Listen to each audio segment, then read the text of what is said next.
नमस्कार, जय भीम। मैं डॉक्टर महेश वर्मा और आप देख रहे हैं डेमोक्रेटिक भारत।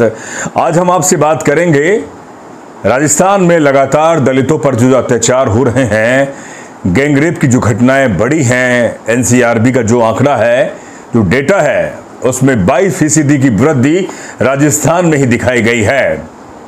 इस मुद्दे पर हम बात करेंगे और बात करेंगे कि बीकानेर के खाजूवाला में एक पढ़ने वाली युवती बालिका के साथ में गैंगरेप होता है। उसके बाद में वह अस्पताल में उसकी मौत हो जाती है, लेकिन सरकार, प्रशासन अभी तक उन आरोपियों को अभी गिरफ्तार नहीं कर पाई है।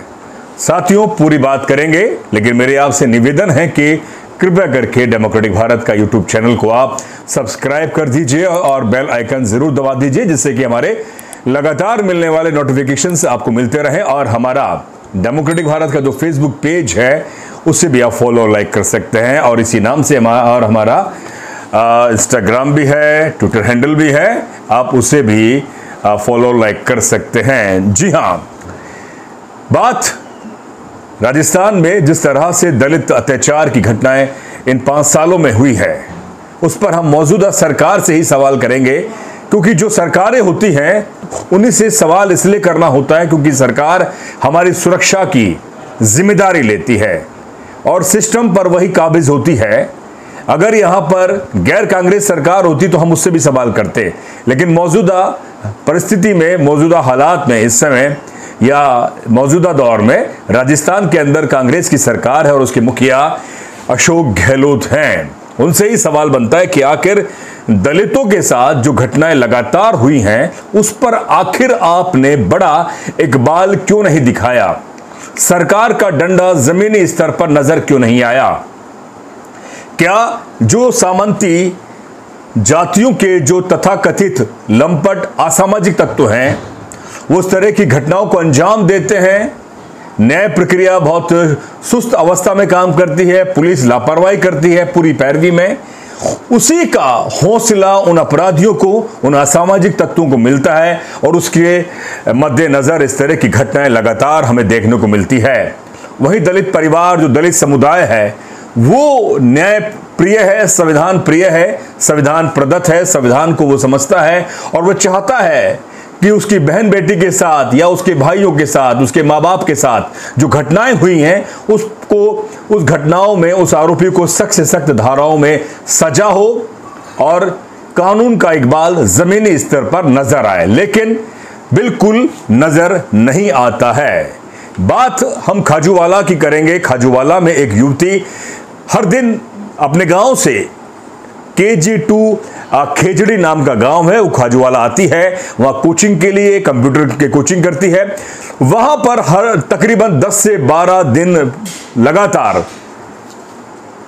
दिनेश बिश्नोई नाम का युवक उस बच्ची का पीछा करता है, और अंतोगत्वा एक दिन पीछा करता करता परसों की गई घटना बताई जाती है, उसे एक सुनसान मकान में ले जाते हैं और वहां जाकर उसके साथ में गैंगरेप होता है, और उसमें 2 पुलिस वाले भी संलिप्त बताए जा रहे हैं, मनोज और भागीरथ। जब उस बच्ची के साथ में गैंगरेप होता है, उसके बाद में मनोज और भागीरथ उसे, बच्ची को अस्पताल में भर्ती कराते हैं, उसके बाद में वो फरार हो जाते हैं। मामला पुलिस तक पहुंचता है। उनके परिवार वाले जो हैं, उनके भाई हैं, पिता हैं, मां हैं, उनको पहले ही बच्ची बता चुकी होती है कि मैं जब कोचिंग करने जाती हूं तो मुझे पीछा करता है दिनेश नाम का ये व्यक्ति, ये लड़का, और मुझे खतरा है। पुलिस अगर उसके भाई की, उसके पिता की फरियाद या परिवाद लिख लेता या उसके खिलाफ मामला दर्ज कर लेता, तो आज वो बच्ची हम सभी के सामने होती, सुरक्षित होती। लेकिन पुलिस ने जिस तरह से लापरवाही करी है, उसी का खामियाजा आज वो बच्ची आज हमारे सामने नहीं है। सवाल यहां पर यह है कि जो ये असामाजिक तत्व है, जो सामंती जाति के असामाजिक तत्व जब इस घटना को अंजाम देते हैं, तो वह ये जानते हैं कि ये बच्ची वंचित समाज से है, दलित समाज से है, वह बड़ा प्रतिक्रिया नहीं कर पाएगी, इसीलिए उन्हें साहस मिल जाता है। गलती से अगर ये बच्ची किसी ऐसी जाति से होती जो अपने आप को, एक शब्द का मैं इस्तेमाल करूं जो अक्सर नहीं करना चाहिए, दबंग जातियां, सामंती जातियों की अगर ये बच्ची होती तो क्या ये लंपट असामाजिक तत्व है उनकी बच्चियों पर इस तरह के वारदात को अंजाम देते? नहीं देते। उन्हें मालूम है कि अगर उनकी बच्चियों के साथ अगर इस तरह की घटनाएं हो जाती तो वह उस घटना को अंजाम देने वाले के साथ इस तरह का बर्ताव करते कि वो उसके साथ पुश्ते भी सोचती। लेकिन दलित आदिवासी जो वंचित समाज है वो पॉलिटिकली बहुत एम्पावर नहीं है, उसका सिस्टम में बहुत ज्यादा रसूख नहीं है। इन 70-75 सालों में उसने जो शिक्षा के माध्यम से और अपने व्यापार के माध्यम से, पॉलिटिकली पावर के माध्यम से थोड़ा उसने अपनी स्थिति बनाई है, वह संविधान प्रदत्त है, वो कानून के दायरे में अपना काम करता है और वहीं उसको कमजोर समझ लिया जाता है। और तभी उसके साथ, उनके बच्चों के साथ, उसके गांव के अंदर इस तरह की वारदातें होती हैं, जो एट्रोसिटीज हैं, दलित अत्याचार की घटनाएं होती हैं।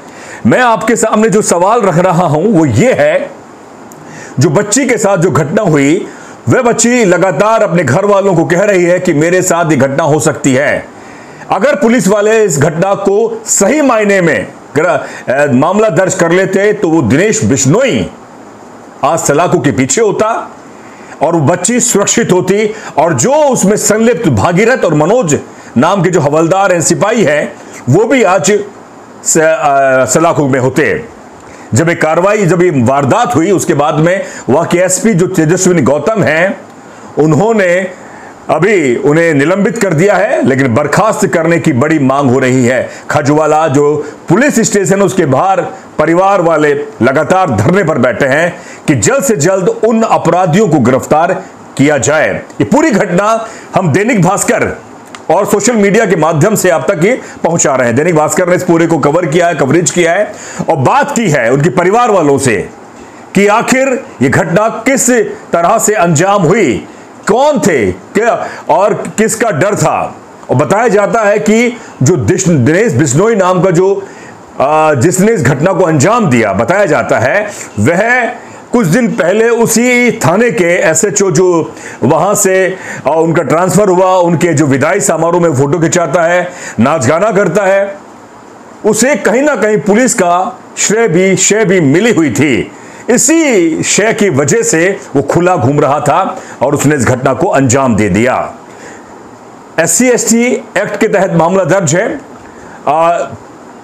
376D के तहत मामला दर्ज है और दफा 302 के तहत ये मामला दर्ज है, लेकिन अभी तक गिरफ्तारी नहीं हुई है।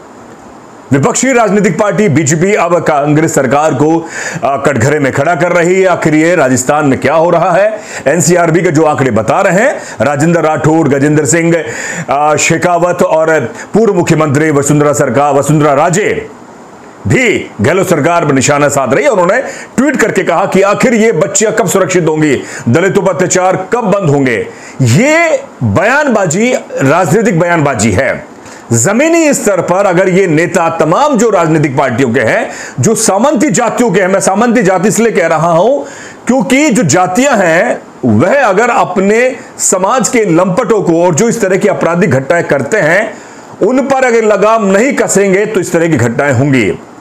उन्हें माफी मांगनी चाहिए तभी, और उन्हें एक जिसे कहते हैं कि शर्मिंदा होना पड़ेगा। अमेरिका में एक ब्लैक को जिस तरह से पुलिस घुटनों से उसका गला दबा देती है, उसकी आखिर में मौत हो जाती है, उसके बाद अमेरिका की जो पुलिस है, यूएस की पुलिस है, वह माफी मांगती है घुटने पर बैठकर। वो कहती है कि हमसे बहुत बड़ी गलती हुई। गोरे लोग जो हैं वहां के, वे माफी मांगते हैं उन काले लोगों से।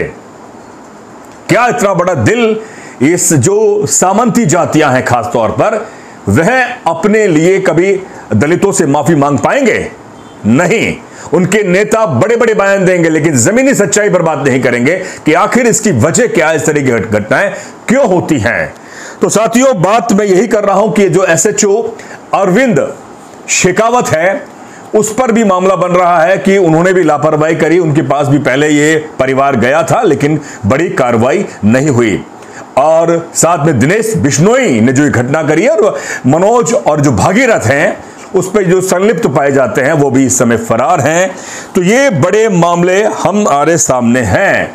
परिवार ने 1 करोड़ रुपए की सहायता के लिए बात करी है कि उन्हें 1 करोड़ रुपए मिले और परिवार के एक सदस्य को सरकारी नौकरी मिले, ये परिवार वाले कह रहे हैं। और एक बड़ा सवाल जो सर्व समाज है, सवर्ण समाज है, जो बड़ी बड़ी मूंछों पे ताव देता हुआ, जब मटकी कांड होता है, जब जालोर सिरोई में मटकी में पानी पीने से जो बच्चे की मौत होती है, उसके बाद वो बड़ी बड़ी सभाएं करते हैं और जितेंद्र मेघवाल को मार दिया जाता है, वो उसके बाद सर्व समाज 36 कौम बड़ी सभाएं करती है कि आखिर इस जो दलितों के साथ जो घटनाएं हो रही हैं उस पर वो बड़ी सभाएं कब करेंगे, अपने समाज के लिए वो शर्मिंदा कब होंगे, गिल्टी महसूस कब करेंगे। सवाल यह है, बड़े बयान देने से, राजनीतिक बयान देने से, सरकार को कटघरे में खड़े कर देने से नहीं होगा, क्योंकि आप सभी के जो बयान हैं नेताओं के, वो सिर्फ राजनीतिक बयान हैं,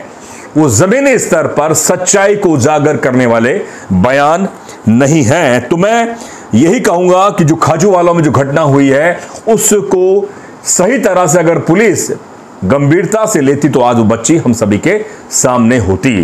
तो यही सवाल डेमोक्रेटिक भारत पूछता है कि दलितों को कब न्याय मिलेगा और कब उनको जो सम्मान से जीने का हक उन्हें कब मिलेगा।